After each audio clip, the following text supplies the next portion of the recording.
ఈరోజు మనం ఒకసారి చూస్తే ఆంధ్రప్రదేశ్ ప్రభుత్వం చంద్రబాబు నాయుడు గారి అనుభవం,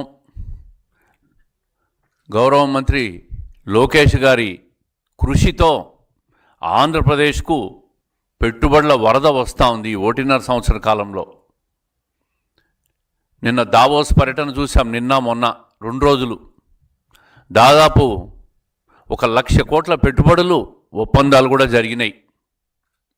ప్రతి సంవత్సరం కూడా దావోస్లో ప్రపంచ పెట్టుబడుల సదస్సు జరుగుతూ ఉంటుంది. అనేక దేశాల నుంచి పెట్టుబడిదారులందరూ వస్తూ ఉంటారు. ఏ రాష్ట్రంలో అయితే బెస్ట్ ఆపర్చునిటీస్ వాళ్ళకి ఇస్తారో ఆ రాష్ట్రానికి క్యూ కడుతుంటారు. ఈరోజు చంద్రబాబు నాయుడు గారి ఫేస్ వాల్యూ, ఆయన అనుభవం మన ఆంధ్రప్రదేశ్ రాష్ట్రానికి పెట్టుబడుల వరద వస్తూ ఉంది.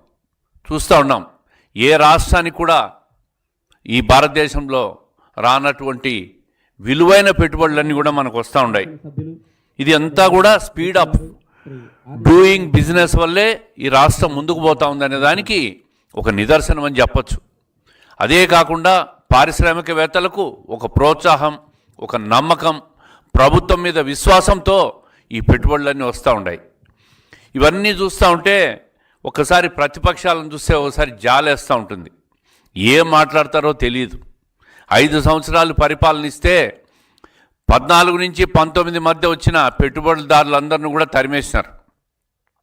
వాళ్ళందరినీ వాటాలు అడిగి బెదిరించి రాష్ట్రం నుంచి పారిపోయేటట్టు చేసినారు.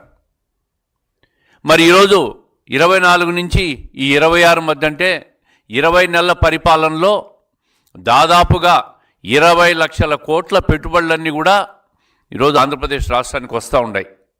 ప్రధానమంత్రి మోడీ గారు కూడా చంద్రబాబు నాయుడు గారి పనితీరును, పరిపాలన దక్షతను కొనియాడుతున్న పరిస్థితులు కూడా మనం చూస్తూ ఉన్నాం. ఈ పెట్టుబడిదారులందరినీ చూసి ఓర్చలేక రాష్ట్రం అభివృద్ధి చెందితే భవిష్యత్తులో మాకు ప్రజలు ఆదరించరని భయముతో పెట్టుబడిదారులందరినీ కూడా బెదిరించే ప్రయత్నం చేస్తూ ఉన్నారు వైఎస్ఆర్ పార్టీ వాళ్ళు, వాళ్ళ అధినేత జగన్మోహన్ రెడ్డి గారు. నేను ఈ సందర్భంగా చెప్తా ఉండా, దావోస్ పర్యటన ఈ మధ్యకాలంలో నిన్న మొన్న ఎక్కడ చూశా, మాజీ పరిశ్రమల మంత్రి గుడివాడ అమర్నాథ్ వ్యాఖ్యలు. దావోస్లో మీరు పోయినప్పుడు చలి కోసం మేము పోలేకపోయినాం, 5 డిగ్రీలు -10 డిగ్రీలు ఉంటుంది, చలి ఉంటుంది, మేము పోలేకపోయినామని చెప్పి మాట్లాడుతూ ఉంటారు. ప్రతి సంవత్సరం కూడా దావోస్లో జనవరిలోనే పెట్టుబడుల సదస్సు జరుగుతుంది. దావోస్లో జనవరిలో చలున్న మాట వాస్తవం. ప్రపంచ దేశాల్లోని పెట్టుబడిదారులందరూ వాళ్ళకు లేని చలి జగన్మోహన్ రెడ్డి గారికి, అమర్నాథ్ గారికే వచ్చిందా? మరి నేను ఎప్పుడు మాట్లాడలేదు, చలి ఉందని చెప్పి మాట్లాడుతున్నాడు.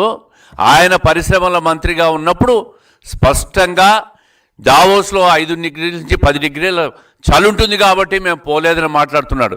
ఒక్కసారి ప్రజలు కూడా ఈ వీడియోని చూడాలని చెప్పి నేను మాట్లాడుతున్నాను. ఆయన చేసిన 17/1/23లో పరిశ్రమల మంత్రిగా ఉన్నప్పుడు ఆయన చేసిన వ్యాఖ్యలు కూడా ప్రజలు ఒకసారి చూడాలని చెప్తా ఉండ. సహజంగా ఈ సందర్భంలో అంటే ఈ సమయంలో దావోస్లో -5, -10 డిగ్రీలు నడుస్తూ ఉంటుంది టెంపరేచర్స్. విపరీతమైన చలి ఉంటుంది. సహజంగా అందరికీ అదే ఉంటుంది కదా. ఎన్నోళ్ళు దాదాపు 2,500 నుంచి 3,000 మంది ప్రతినిధులు ఉంటారు.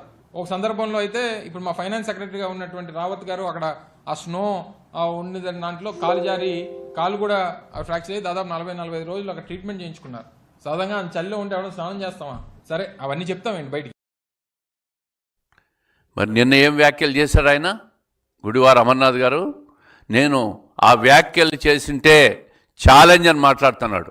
మరి ఈ ఛాలెంజ్కి నీ వ్యాఖ్యలకు ఛాలెంజ్కు ఏం సమాధానం చెప్తారు గుడివాడ అమర్నాథ్ గారు? ఇప్పుడు చంద్రబాబు నాయుడు గారిని, లోకేష్ గారిని విమర్శించేంత స్థాయి మీకు లేదు. మీరు పరిశ్రమల మంత్రిగా మీరు అట్టర్ ఫ్లాప్ అయినారు. మీ సొంత ప్రాంతం ఏది? విశాఖపట్నంలో ఈరోజు గూగుల్ డేటా సెంటర్ వస్తుందంటే అది తెలుగుదేశం కూటమి ప్రభుత్వం ఘనత కాదా? మరి మీరు పరిశ్రమల మంత్రిగా ఉన్నప్పుడు విశాఖపట్నానికి ఏం చేశారు?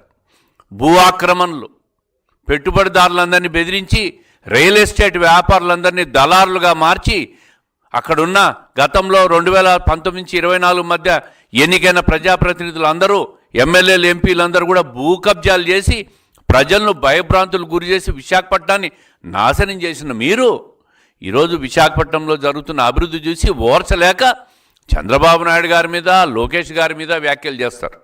ఇంకో నాయకుడు సతీష్ రెడ్డి గారు మాట్లాడుతున్నారు. చంద్రబాబు నాయుడు గారు, లోకేష్ గారు విదేశాలకు పోతే ఎక్కడికి పోతున్నారో చెప్పట్లేదంట.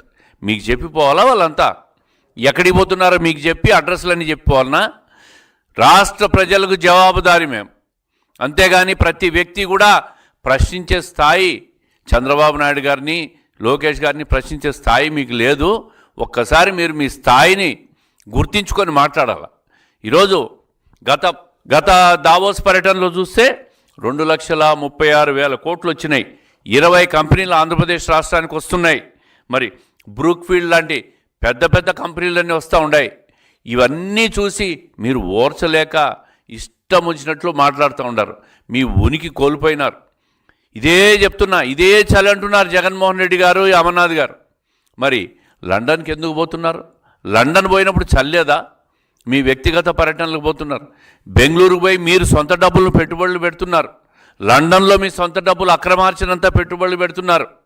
మరి దానికి లేని చలి రాష్ట్ర అభివృద్ధి మీద, రాష్ట్రానికి సంపద సృష్టించే పెట్టుబడులదారులను ఆహ్వానించేదానికి, అభివృద్ధిలో రాష్ట్రాన్ని ముందుకు తీసుకుపోయేదానికి మీకు చలుంది. కానీ మీ సొంత అక్రమార్చనను దాచిపెట్టుకునే దానికి మాత్రం విదేశాల్లో మీకు చలి లేదు. మరి ఛాలెంజ్కు ఏం సమాధానం చెప్తాడు ఈయన? మాజీ పరిశ్రమల మంత్రి విశాఖపట్నాన్ని అంతా నాశనం చేసినారు. మళ్ళీ మాట్లాడుతూ ఉంటారు వీళ్ళు. ఈరోజు ప్రజాధనంతో దావోస్ పర్యటన పేరుతో సతీ సమేతంగా లండన్లో వ్యక్తిగత ఆర్థిక వ్యవహారాలు చక్కబెట్టుకునే దానికి జగన్మోహన్ రెడ్డి గారు వెళ్ళిన మాట వాస్తవం కాదా? చంద్రబాబు నాయుడు గారు తెచ్చిన కంపెనీలు, స్టార్టప్లు లక్షల కోట్లు పెట్టుబడులు రాకుండా చేసి నిరుద్యోగతను 24% పెంచిన జగన్మోహన్ రెడ్డి గారి ప్రభుత్వం, ఆ దాంట్లను మాత్రం మేము క్రెడిట్ చోరీ చెయ్యం. మేము చేసిన పనులనే మేము చెప్పుకుంటాం, క్రెడిట్ తెచ్చుకుంటాం. అంతే తప్ప మీకున్న క్రెడిట్లన్నీ ఒకటే. బాబాయి హత్య క్రెడిట్ మీదే, అది మేము చోరీ చెయ్యం, మాకొద్దు. ఆస్తి కోసం సొంత చెల్లిని, తల్లిని ఇంటి నుంచి గెంటేసిన క్రెడిట్ కూడా జగన్మోహన్ రెడ్డి గారిదే. మాకు కూడా ఆ క్రెడిట్ మేము చోరీ చెయ్యమబ్బా, మీ దగ్గరే పెట్టుకోండి ఆ క్రెడిట్. అదేవిధంగా ప్రశ్నించిన దళితులను అనగదొక్కడానికి క్రెడిట్ కూడా మీకే, మాకొద్దు, మీ దగ్గరే పెట్టుకోండి. బడుగు బలహీన దళితులను చంపేసిన వారిని వెనకేసుకొచ్చిన క్రెడిట్ కూడా మీరే పెట్టుకోండి. గత ప్రభుత్వంలో 19 నుంచి 24 మధ్య ఈ అంశాలన్నీ కూడా క్రెడిట్ మీకే, మాకొద్దు ఆ క్రెడిట్. 3 రాజధానులు అంటూ 3 ముక్కలు చేసిన క్రెడిట్ కూడా మీకే. మేము ఆ క్రెడిట్ చోరీ చెయ్యం, చోరీ చేసే అలవాటు మాకు లేదు. ఆ క్రెడిట్ కూడా మీదే, 3 ముక్కలు చేసిన క్రెడిట్ కూడా మీదే. పెట్టుబడుల పేరుతో విహార యాత్రలకు వెళ్ళిన క్రెడిట్ కూడా మీకే. మేము అభివృద్ధి చేస్తాం, చేసిన అభివృద్ధిని మేము చెప్పుకుంటాం. మొన్న కాకినాడలో గ్రీన్ అమోనియా ఈ ప్రభుత్వంలో ప్రారంభమై ఈ ప్రభుత్వంలో పూర్తి చేశాం. పూర్తి చేసిన దాన్ని గౌరవ ముఖ్యమంత్రి చంద్రబాబు నాయుడు గారు ఇనాగ్రేట్ చేసి జాతికి అంకితం చేస్తే దాన్ని కూడా సాక్షి పేపర్లో మీ గొప్పలని చెప్పుకొని ఈరోజు జరుగుతున్న పరిస్థితులను కూడా క్రెడిట్ చోరీ చేసుకునే ప్రయత్నం మీరు చేస్తూ ఉంటారంటే ఎంత దయనీయ స్థితికి వచ్చిందో వైఎస్ఆర్ కాంగ్రెస్ పార్టీ ప్రతిపక్షం ఒక్కసారి ఆలోచించాలా. ఒక్కసారి ఆ రెండో వీడియో కూడా ఒక్కసారి ప్లే చేయండి, ప్రజలకు అర్థం కావాలి. దావోస్లో చలిగా ఉంటుంది కాబట్టి మేము వెళ్ళలేదు అన్నటువంటి మాట చెప్పినట్టుగా ఒక తప్పుడు ప్రచారాన్ని లోకేష్ వారి తాలూకా భజన బృందం అంతా కూడా చేయడం మొదలుపెట్టింది.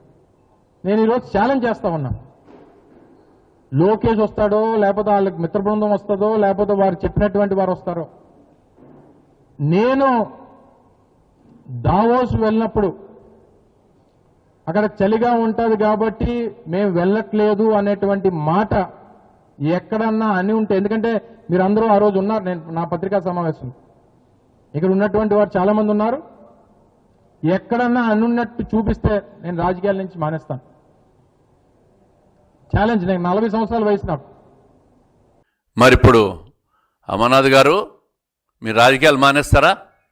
మీరు మాట్లాడిన 2 వీడియోలు మీవే, అవి కూడా ఆర్టిఫిషియల్ ఇంటెలిజెన్స్లో మార్ఫింగ్ చేశారని చెప్పే ప్రయత్నం చేస్తారా? దాంట్లో కూడా 17/1/23లో మీరు మంత్రిగా ఉన్నప్పుడు మాటలు మీరు పత్రికల్లో మీడియాలో చూడండి. నిన్న మాట్లాడిన మాటలు మీరు వీడియోలో చూడండి. మరి మీరు ఛాలెంజ్ ఎవరికి చేస్తారో, ఛాలెంజ్ని విత్డ్రా చేసుకుంటారా లేక